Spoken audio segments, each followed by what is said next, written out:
AP రాజకీయాల్లో ఓ భేటీ తీవ్ర ఆసక్తిని రేపుతుంది.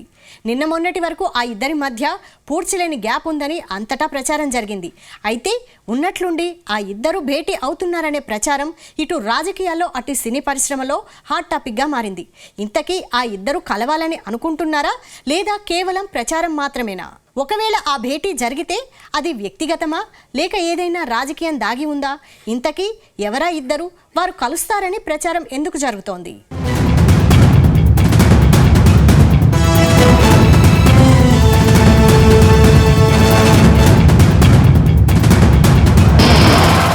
ఆంధ్రప్రదేశ్ సీఎం చంద్రబాబుతో జూనియర్ ఎన్టీఆర్ భేటీ కాబోతున్నట్టు జోరుగా ప్రచారం జరిగింది.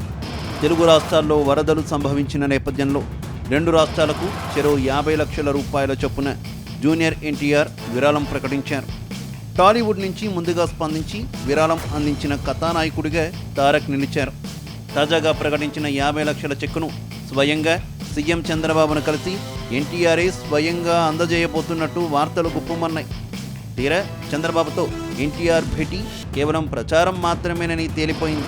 అయితే ఎన్టీఆర్ను కలవడానికి చంద్రబాబు అంతగా ఇంట్రెస్ట్ చూపెట్టలేదా లేకపోతే అపాయింట్మెంట్ ఇవ్వలేదా అనేది ఇప్పుడు చర్చనీయాంశంగా మారింది.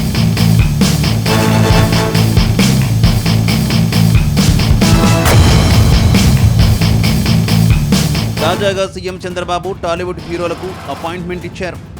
ఆంధ్రప్రదేశ్లో వరదలు రావడంతో వారి నుంచి విరాళాలు సేకరించారు.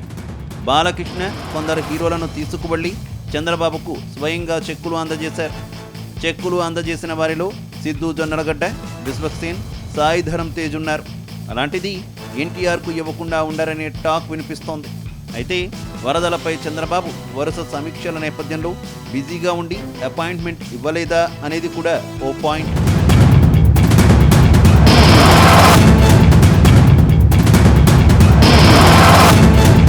ఒకవేళ తారక్ కలవడానికి వచ్చినప్పుడు ఓ 10 నిమిషాలు కేటాయించడం పెద్ద విషయమే కాదు. ఒకవేళ ఎన్టీఆర్ కలవాలనుకుంటే తర్వాత వచ్చి కలిసిన ఆశ్చర్యపోవలసిన పని లేదు. లేకపోతే ఏపీ సీఎం రిలీఫ్ ఫండ్కు చెక్ పంపించి చేతులు తారక్ దులుపుకుంటాడా అనేది చూడాల్సి ఉంది. ఇక్కడే మరో వాదన కూడా వినిపిస్తోంది. జూనియర్ ఎన్టీఆర్ తర్వాత వీలు చూసుకుని మరీ చంద్రబాబును కలిసే అవకాశాలే ఎక్కువగా ఉన్నాయని టాక్ వినిపిస్తోంది. పైగా ఈ నెల 27న ఎన్టీఆర్ యాక్ట్ చేసిన దేవరా మూవీ పాన్ ఇండియా లెవెల్లో రిలీజ్ కాబోతోంది. ఆంధ్రప్రదేశ్లో టికెట్ రేట్ల హైక్ కోసమన్న ఎన్టీఆర్ చంద్రబాబును కలవాల్సిన అనివార్యత ఏర్పడింది. ఈ సినిమాకు ఒక నిర్మాతగా కళ్యాణ్ రామ్ ఉన్నారు. అయితే కొద్ది రోజులుగా జూనియర్ ఎన్టీఆర్ అటు చంద్రబాబు, బాబాయి బాలయ్యతో అంటీ ముట్టనట్టుగానే వ్యవహరిస్తున్నారు.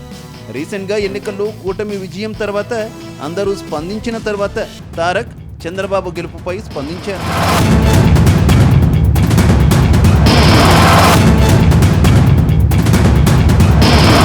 అంతకుముందు నారా చంద్రబాబు నాయుడు భార్య జూనియర్ మేనత్త అయిన భువనేశ్వర్ని నిండు సభలో వైసీపీ నేతలు నానా మాటలన్నారు. దీన్ని ప్రతి ఒక్కరితో పాటు నందమూరి ఫ్యామిలీ మెంబర్స్ కూడా ఖండించారు. కానీ ఎన్టీఆర్ మాత్రం ఆ విషయంపై మౌనం వహించడంతో అప్పట్లో తీవ్ర విమర్శల పాలయ్యారు. రాజకీయాలకు దూరంగా ఉంటున్న ఎన్టీఆర్ ఈ సందర్భంగా ఫ్యామిలీకి అండగా ఎందుకు ఓ మాట మాట్లాడకుండా మౌనం వహించారనే దానిపై పెద్ద చర్చే జరిగింది.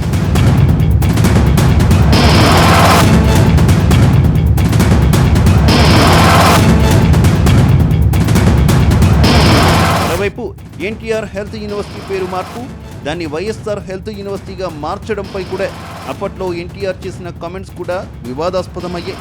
అప్పట్లో ఏదో ఒక పార్టీ అనుకూలంగా వ్యవహరించకూడదన్న ఎన్టీఆర్ నిర్ణయం ఈ సందర్భంలో బెడిసి కొట్టినట్లయింది. ఎన్టీఆర్ గొప్పవారి, వైఎస్ఆర్ గొప్పవారి అంటూ చేసిన కామెంట్స్ టీడీపీ శ్రేణులకు కోపం తెప్పించాయి. మొత్తంగా చంద్రబాబుతో ఎన్టీఆర్ భేటీ అయ్యి గత కొన్నాళ్లుగా వీళ్ల మధ్య నడుస్తున్న మ్యాటర్కు ఫుల్ స్టాప్ పెడతారా లేదా అనేది చూడాలి.